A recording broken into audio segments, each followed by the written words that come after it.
আসসালামু আলাইকুম। কেমন আছেন সবাই? আমরা ভালো আছি, আশা করছি আপনারাও ভালো আছেন। তো আজকে বিয়ে খেয়ে বাড়ি এলো চলে এসেছি। আপনাদের রাঁধুনরা। আমি কালকে চলে এসেছি। আজকে আসার কথা ছিল না, আসতাম না, ইচ্ছে ছিল না, তোমার লেগে জোর করে আসতে হলো। তা বিয়ে তো শেষ হয়ে গেছে, এই বিয়ে যে তোমার যদি খুশিকে তো আর দেখতে পেলাম না, শ্বশুর থেকে আসা। আজকে খুশিকে সকালে দেখতে এসে পেলাম না মানে কি, আপনাদের ভালো করে বলা হয়নি। আমাদের খুশির বিয়ে ছিল 12 তারিখে, মানে খুশির বিয়েতে আমরা খুশি করতে পারিনি, সেইটা জানাবার জন্য এসেছি। খুশির বিয়ে ছিল 12 তারিখে, আমাদের মেহেকের পরীক্ষা ছিল 11 তারিখ পর্যন্ত। 11 তারিখে মেহেকের পরীক্ষা শেষ হয়েছিল দুপুর 2টোর সময়। দুপুর 2টোর সময় পরীক্ষা শেষ হয়ে আমরা 4:30টার ট্রেনে গিয়েছি। আমাদের ওখানে গিয়ে তো রাত হয়ে গেছিল। খুব তো আমরা খুশি দিয়েছিলাম, বিয়েতে যাচ্ছি। ওখানে গিয়ে আমরা দুঃসংবাদ শুনতে পাই, পাশের বাড়িতে একটু কাজ চলছে, একটু ডিস্টার্ব হতে পারে। দুঃসংবাদ কি আপনারা তো সবাই জানেন, একটু ঝামেলা লেগেছে। তা বিয়েটা যেখানে হচ্ছে সেই ধুলিয়ান, আর ঝামেলাটা হচ্ছে কিন্তু সেই ধুলিয়ানেই। 12 তারিখ থেকে আপনার ওই সন্ধ্যের পর থেকে ঝামেলাটা বেশি। তা আমরা 12 তারিখে না 11 তারিখে নাকি 11 তারিখে ঝামেলাটা বেশি, মানে শুক্রবার সন্ধ্যের পর থেকে। আর আমরা গিয়েছিলাম শুক্রবার সন্ধ্যের সময়। ওখানে গিয়ে শুনছি যে এই ব্যাপার, ঝামেলা লেগে গেছে, ওরা হয়তো বিয়ে করতে আসতেই পারবে না তাই বলছে।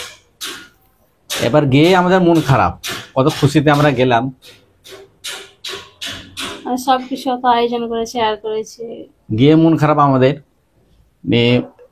একটু পর আবার ফোন করছে যে যে করে হোক জামাই আসবে, জামাই একাই আসবে, ও বিয়ে করে চলে যাবে। নিয়ে তারপর আর মোটামুটি রাত 12টা-1টার সময় আবার ফোন করছে যে আমরা কিছুটা ব্যবস্থা করেছি, মোটামুটি 50-60 জন আমরা যাব, বিয়ে করে হয়তো খুশিকে আনবো না, আমরা চলে আসবো। নিয়ে তাও ওটাখানে ভালো লাগলো, মনে শান্তি হলো। এবারে বিয়ের দিন 12 তারিখে, মানে সেদিনও আবার ঝামেলা, তাও ওরা খুব কষ্ট করে এসছিল। আর বিয়ে করার পর বললো যে ওখানে ঝামেলা অতটা নেই, হ্যাঁ পুলিশ টুলিশ প্রচুর আছে, তা খুশিকে নিয়ে যাব। এবার ওর মা বাবা পাঠিয়েও দিল খুশিকে। ওরা মোটামুটি 2:30টার সময় চলে গেছিলো, যে রাস্তা খুব খারাপ, তা আমরা তাড়াতাড়ি চলে যাব, রাস্তাতে কোথায় কি আটকাবে গাড়ি নাকি অসুবিধা হবে, তাড়াতাড়ি যত তাড়াতাড়ি বাড়ি পৌঁছে যায় তত তাড়াতাড়ি ভালো। ওরা তাড়াতাড়ি চলে গেল। আমরা তো আর তো লজে বেশিক্ষণ থাকিনি, আপনারা সব ভিডিওতে দেখতে পাবেন, সবই যেগুলো বলছি সবই আমরা ভিডিওতে দেখতে পাবেন। আমরা লজে বেশিক্ষণ থাকিনি, আমরা বাড়ি চলে এলাম, যে কেউ তো নেই। তা আমরা থেকে কি করবো, সবাই কুটুম সব বাড়ি চলে গেল। তা বাড়িতে এসে শুনছি যে না, ওরা ঠিকভাবে নিরাপদেই পৌঁছে গেছে বাড়ি। তারপরে শুনছি যে আবার বেশি ঝামেলা, তা ওরা কি বাড়ি থেকে বেরোতে পারে না, হ্যাঁ বাড়ির মধ্যেই আবদ্ধ হয়ে আছে। আর খুবই বাইরে খুব ঝামেলা চলছিল। আমাদের যে কনে জাতি যাওয়ার কথা ছিল, সেই কনে জাতিটা ক্যান্সেল হয়েছে। প্লাস ওদের যে ভোজ ছিল, মানে যে আত্মীয় স্বজনদের খাওয়াতো, সেটাও ক্যান্সেল হয়েছে। পরিস্থিতি যখন ভালো হবে, স্বাভাবিক হবে, তখন এইসব অনুষ্ঠানগুলো আবার হবে। তা যাই হোক, আমাদের কালকে যেমন রাত্রে যাওয়ার কথা ছিল 13 তারিখে নাকি 13 তারিখে সারাদিন যে রাত্রে কনে যেতে যাওয়ার কথা ছিল, কিন্তু যাওয়া হলো না। হ্যাঁ আমি তো কালকে চলে এসেছিলাম সকালে, আর আপনাদের রাঁধুনিরা আজকে এলো। পরিস্থিতি এখন মোটামুটি স্বাভাবিক আছে, আর অতটা ঝামেলা টামেলা হয়নি। তা সবারই কাছে যারা দেখছেন ভিডিও, ঝামেলা করার চেষ্টা করবেন না, শান্তিতে থাকতে সবাই। আর একটু ঝামেলা হয়েছে, কিন্তু পরিস্থিতি মানে সামলে নিয়েছে রাজ্য সরকার, তার জন্য পুলিশ প্রশাসনকে ধন্যবাদ। আর মানুষ যারা আশেপাশে আছেন তাদেরকে বলবো যে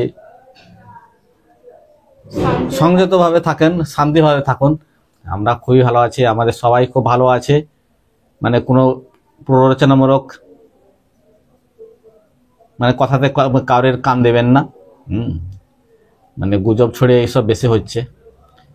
তো এইটা বলার জন্য এসেছিলাম।